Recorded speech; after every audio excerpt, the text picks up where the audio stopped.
خان شیرپاو 48 برسي مناویږي. دا ما مخکې ویلي دي، اوس یې ویم.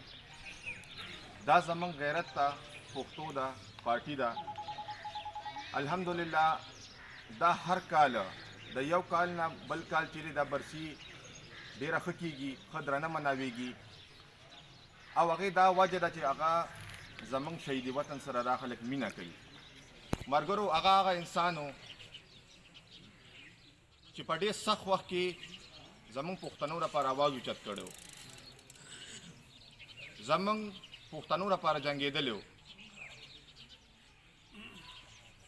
او دا صرف پښتانه نه مني، خو تاسو چېرته پنجابي سره کښېنئ نو اب هم درته ووایه چې په دونه سخت وخت کې د اوسني خلک خو به لیډران خو به کېږي، خو لکه په هغه وخت کې داسې دور و او هغه له خدای پاک په کم عمر کې داسې عزت ورکړی او زموږ د پښتنو ته دروازې ازادې کړې وې.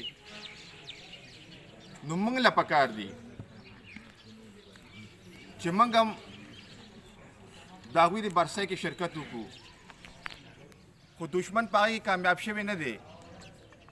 زموږ دا مشران دي، دا موجوده مشران دي، دوی موږ مټې مضبوطوو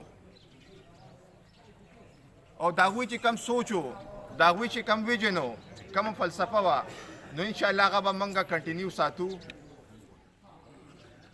او ملګرو تاسو وکتل زموږ دا ځای نه ډېر محرومه پاتې، موږ به دې خپل مشرانو ته ډاډګیرنه ورکوو، د دوی به چې مټې مضبوطوو.